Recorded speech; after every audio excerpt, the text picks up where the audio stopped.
Agora, caminhando aqui para o final do nosso texto, né, ele vai falar agora da rejeição ao liberalismo econômico e vai colocar aqui a admiração pelo Bismarck, né? O Bismarck, ele é assim o grande libertador da Alemanha, né?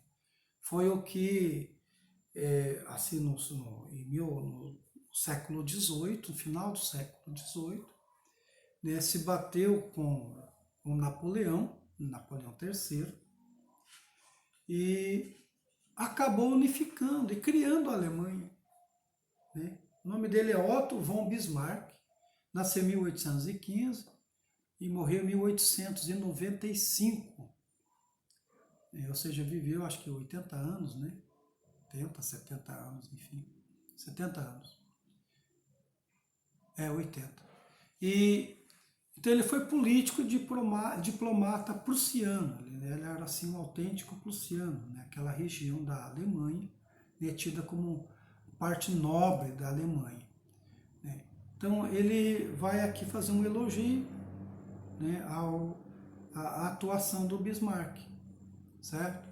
Então, falando aqui da oposição ao liberalismo, né? O fascismo se opõe definitiva e absolutamente às doutrinas do liberalismo, tanto na esfera política quanto na econômica.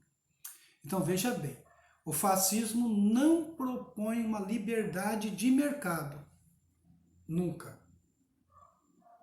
O fascismo, ele é interventor, é o Estado interventor, né? Ele faz o controle realmente do Estado, não tem nada aqui de liberalismo, enfim. A importância do liberalismo no século XIX não deveria ser exagerada para os polêmicos fins de hoje. Nem deveríamos transformar uma das muitas doutrinas que floresceram naquele século numa religião para a humanidade, tanto no presente quanto para o futuro. Então, nós não deveríamos seguir o liberalismo em forma alguma aqui.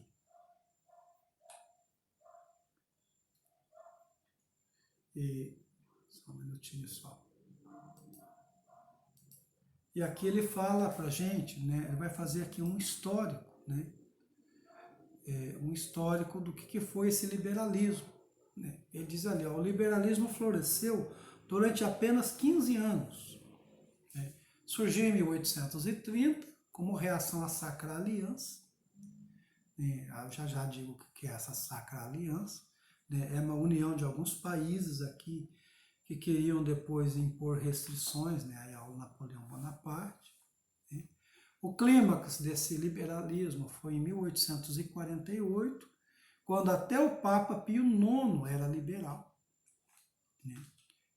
Em 1848 foi um ano assim, de luz e poesia, e 1849 foi o ano de trevas e tragédia, né? No sentido de que esse liberalismo vai ser rechaçado, enfim.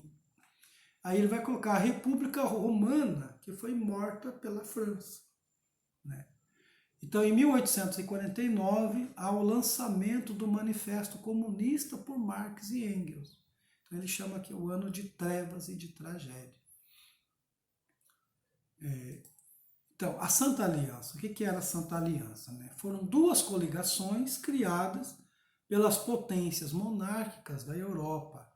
Né? Foi o Império Russo, o Império Austríaco e o Reino da Prússia. Então, eles fizeram uma aliança aqui. Né?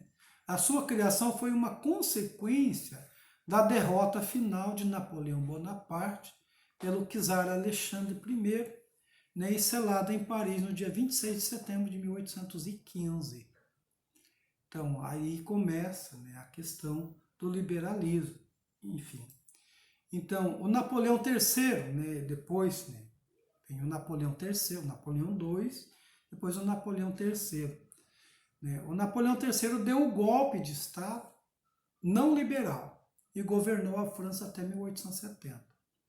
Então ele foi alguém que substituiu, né, o Napoleão II, né, e aí tinha eleições e tudo mais. Depois ele deu um golpe de Estado e acabou governando aí a França até 1870.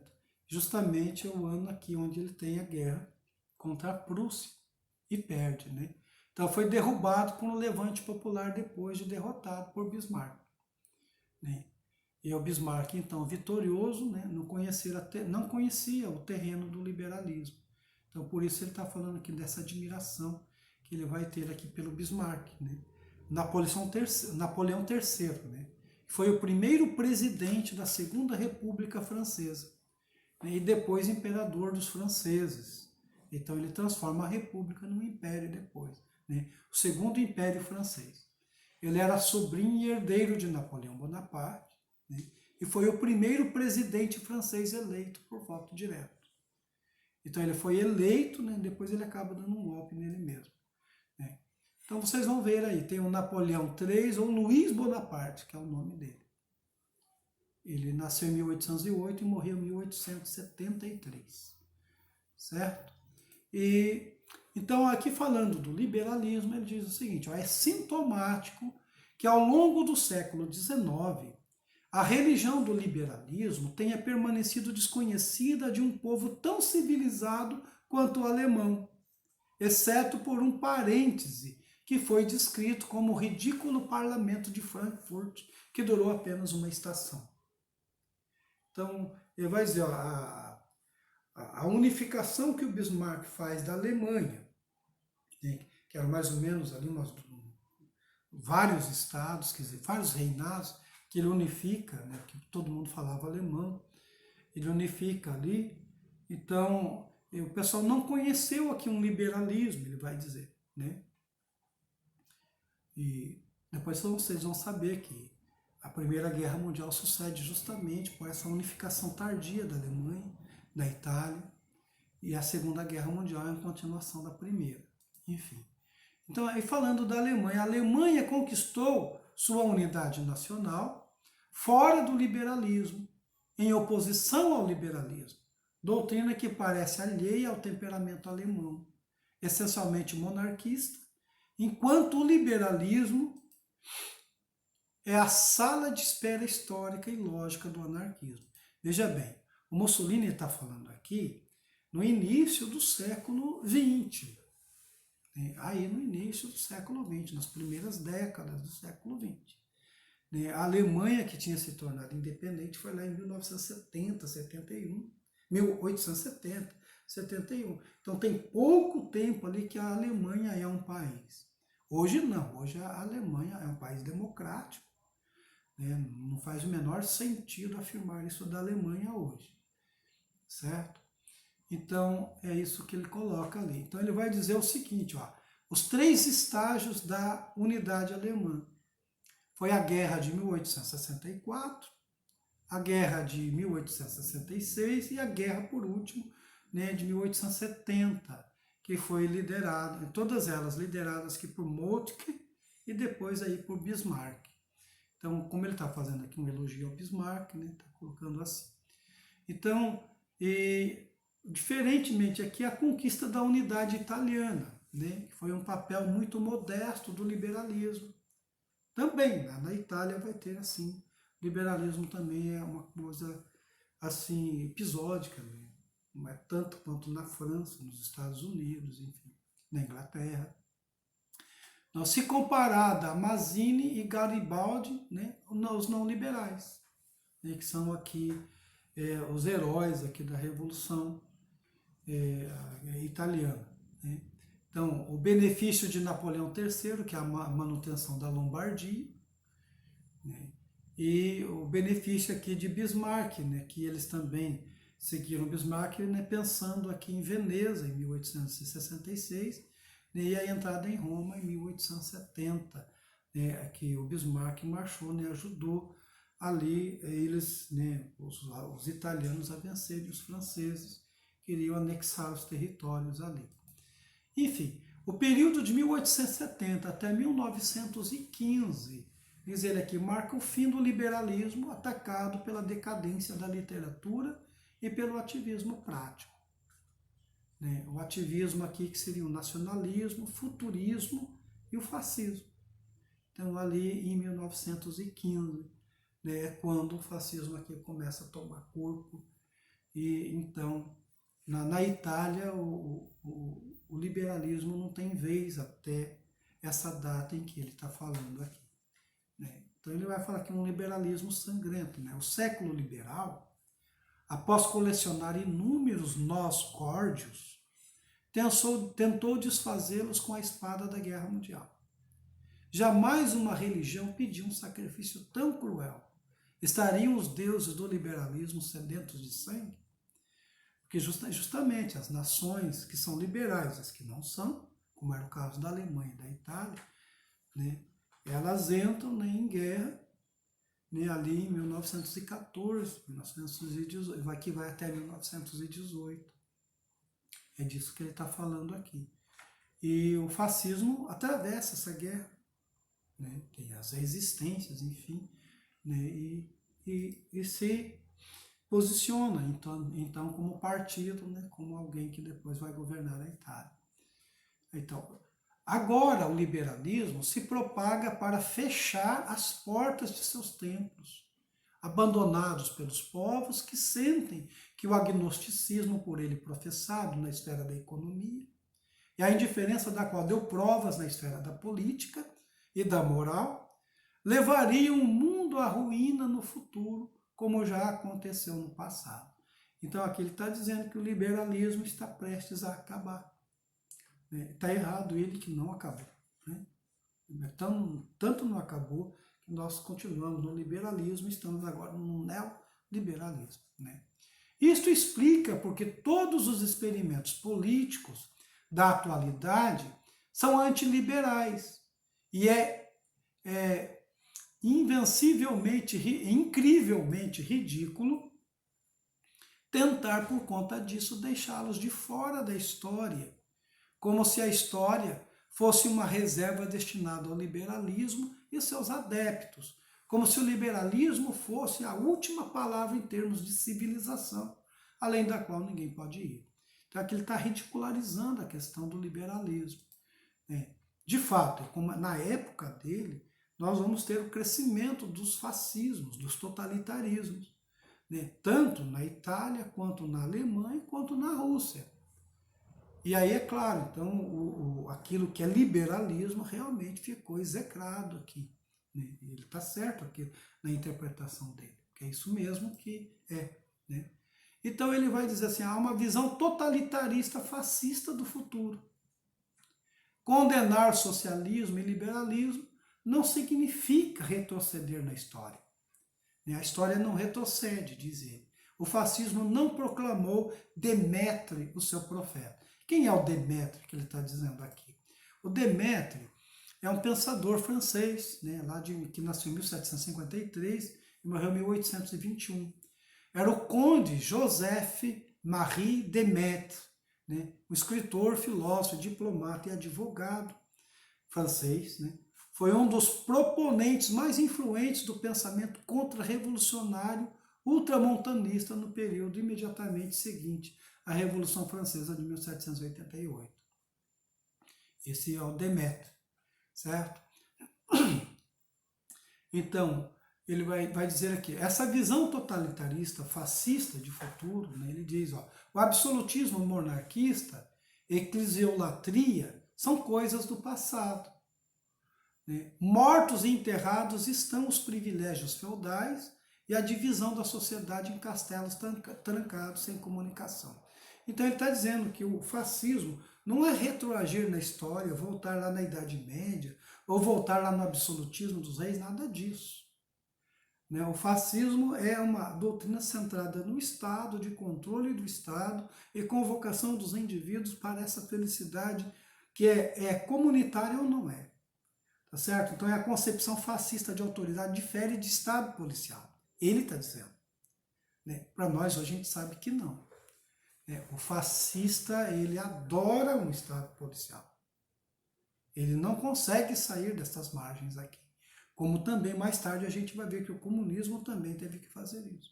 O drama que a gente está vendo agora, lá na China, né? Que qualquer manifestação é reprimida. Então, o Estado vira um Estado policial, né? O Stalin, por exemplo, quantos ele não perseguiu? Inclusive antigos companheiros, como foi o Trotsky, né? Assim, orientando, treinando pessoas para fazer execuções de inimigos, né? Então, ele é um partido totalitário, né? Um partido governal, né? Um partido governar totalitariamente uma nação é uma novidade na história. E ele coloca esse totalitariamente entre aspas, né? Porque ele não vai aceitar que seja ditatorialmente, né? Essa seria a palavra que a gente daria para ele hoje. Né? E aí, então, no século XX, ele diz o que vai ser o século XX. O fato de o século XIX, desculpa, o fato de o século XIX ter sido o século do socialismo, do liberalismo e da democracia, não implica que o século XX também precise ser o século do socialismo, do liberalismo e da democracia. As doutrinas passam, as nações permanecem. Somos livres para crer que este é o século da autoridade, um século que tende para a direita, o século de fascistas. Então, ele está propondo isso mesmo aqui. Já que o século XIX foi o século do liberalismo, o século XX vai ser o século do fascismo.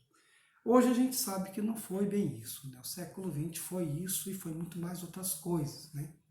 O Hobsbawm, né, que é um historiador marxista, ele chama o século XX de século dos extremos. É isso que o século XX foi, dos extremos, tanto aqui do nazifascismo, quanto também do comunismo soviético, né, chinês, né, enfim, e também, né, dos extremos também no sentido assim do liberalismo, né, de mercado, que também não arrefece muito. Então, ele vai dizer que é o século do coletivo. Ele vai advogar para o fascismo o século do coletivo. Se o século XIX foi o século do indivíduo, liberalismo implica individualismo, somos livres para crer que este é um século coletivo e, portanto, o século do Estado. Olha só como ele coloca, né? E aí nós vamos ter resquícios aqui, né? É bastante lógico para uma nova doutrina fazer uso dos elementos ainda vitais de outras doutrinas. Doutrina alguma pode se gabar de ser absolutamente original. Então, ele está dizendo aqui que nenhuma doutrina é ponto zero. Então, obviamente, né, na doutrina fascista vai ter resquícios de outras doutrinas. Enfim, mas que isso não invalida o que seja aí o, a, a doutrina fascista. Então ele diz aqui, a doutrina é um ato vital. Né? Toda doutrina pretende dirigir as atividades dos homens para um determinado objetivo. Mas essas atividades, por sua vez, reagem à doutrina, modificando-a, ajustando-a a novas necessidades ou ultrapassando-a. Uma doutrina, portanto, precisa ser um ato vital e não uma exposição verbal. Então, é isso que ele propõe que seja o fascismo, né? Que seja uma doutrina da ação.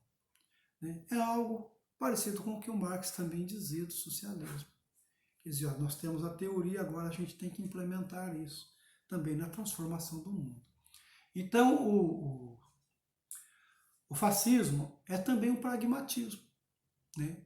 Daí o tom pragmático do fascismo. Né? O seu desejo de poder, o seu desejo de viver, sua atitude contra a violência e o seu valor. Né? Ele coloca aí nesta forma. Certo? E aí a outra coisa que ele vai colocar aqui é a primazia absoluta do Estado. Tá? Primazia absoluta do Estado. Né? O fascismo coloca, então, como ele já tem anunciado sempre, que o Estado é a coisa mais importante que há. Né? Então, a pedra fundamental da doutrina fascista é a sua concepção de Estado, da sua essência, suas funções e seus objetivos. Então, o Estado é importante assim. E o Estado aqui é uma composição de indivíduos orientados para ele. A vida, né, oferecida para a composição do Estado. Para o fascismo, o Estado é absoluto. Os indivíduos e grupos são relativos. Então, os indivíduos e os grupos são para o Estado. Né?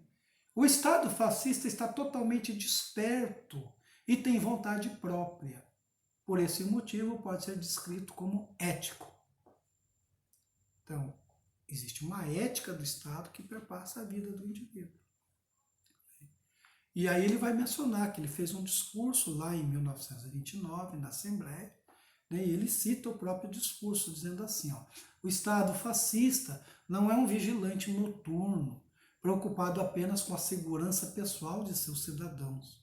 Não está organizado exclusivamente com a finalidade de garantir um determinado grau de prosperidade material e condições de vida relativamente pacíficas.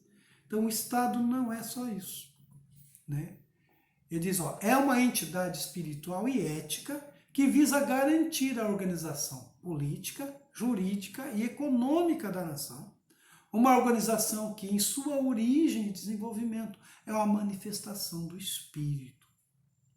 Lá atrás ele dizia para nós que ele acreditava numa espiritualidade do Estado. Né? Então, aí nesse discurso ele se diz, ó, o Estado é salvaguarda da linguagem, dos costumes, da fé. É o presente, o passado e o futuro. Representa a consciência imanente da nação. Ensina civismo aos cidadãos. Concita a unidade. Harmoniza interesses divergentes. Né? Garante a transmissão da cultura, da ciência, da arte, da lei, da solidariedade. E cultiva os seus heróis, criando uma memória celebrativa, como respeito à própria história. Vocês viram aqui, né, que tentaram fazer com o cinema brasileiro. Né, vamos fazer um cinema que fale, conte a história dos nossos heróis, né, incluindo aí, né, os próprios militares, né, durante da ditadura. Né. O declínio do respeito pelo Estado, né, é a decadência de uma nação. E aí, por exemplo, filmes como Marighella, por exemplo, proibiram. Porque não é um herói nacional. Né? Na interpretação, né, do governo aqui. Então ele coloca aqui, há liberais supostos como protelados. Né? O Júlio Simon, por exemplo, vai dizer, o Estado deveria aspirar a se tornar inútil e se preparar para renunciar. Ele vai dizer, esses liberais aqui estão protelados. Ele está citando, né, justamente para condená-los. Né? Os McCulloch, né, que o Estado desistisse de governar em excesso. Esses são os liberais que ele está detonando aqui. O Jeremy Bentham, né, tudo o que a indústria pedia ao governo era ser deixado em paz. Ele também nega isto. Né? Isso aqui ele é contra. Ou então o Humboldt, né, um pensador alemão, né? O melhor governo é um governo preguiçoso, né? Que não interfere. Ou então o Adam Smith, que diz a porta escancarada para a intervenção do governo nos negócios. Né? Então ele está assim, colocando tudo isso aqui num recipiente só e denegando esse pessoal. Né? Então, se o liberalismo equivale a individualismo, o fascismo equivale a governo. Então, ele reconhece no fascismo a única forma positiva de um governo. Aí, né? Sobre o fato de ser revolucionário. Né? O Estado ímpar, ele não reacionário, mas revolucionário. Então, ele advoga para o fascismo o ideal de revolução. Nós chamaríamos o fascista de reacionário. Mas eles não, somos revolucionários. Então, forte e orgânico, alicerçado pelo apoio popular. De fato, né, os fascistas terão apoio popular. né? E nada tirânico, né? Ele é tirânico, mas ele nega aqui que seja, certo? Então, longe de esmagar o indivíduo, o Estado fascista multiplica suas energias, assim como um regimento de soldado não é diminuído, mas multiplicado pelo número de seus companheiros de armas. Então ele coloca aqui como todo indivíduo como militante em prol desse Estado, certo? O Estado fascista organiza a nação, mas deixa ao indivíduo espaço para manobra. Restringiu liberdades inúteis ou prejudiciais, enquanto preservou as que são essenciais. Ou seja, então é um Estado que não renuncia à intervenção, mas, segundo ele, permite a liberdade das pessoas, né? Aí.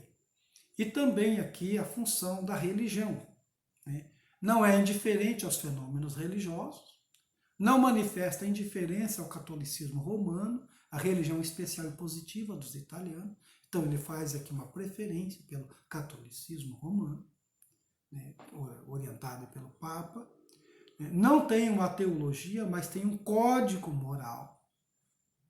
Então, eles vão colocar isso, né, como eu falei na questão da educação. Respeita, defende e protege a religião. Só que a religião é essa aqui prevalentemente, né? O Estado fascista não tenta, como faz Robespierre no auge do delírio revolucionário da Convenção Nacional, impor um Deus próprio, nem busca vaidosamente, como faz o bolchevismo, apagar o Deus da alma do povo.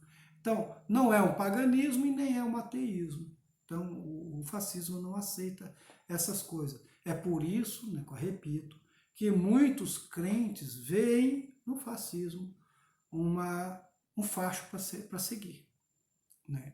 O fascismo respeita o Deus dos ascéticos, dos santos e heróis, e também respeita o Deus conforme o ingênuo e primitivo coração que o povo o concebe, né? O Deus a quem o povo endereça suas preces.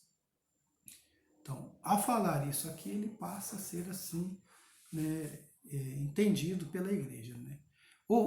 Sobre a questão do poder e o comando, né? O comando do fascista,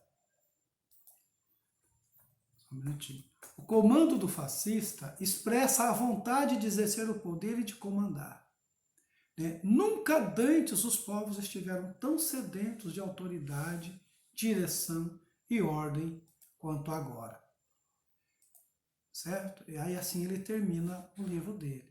Então o povo está aí ansioso para ser governado, né, fascisticamente. É isso que ele coloca. Essa é a doutrina do fascismo. Muito obrigado.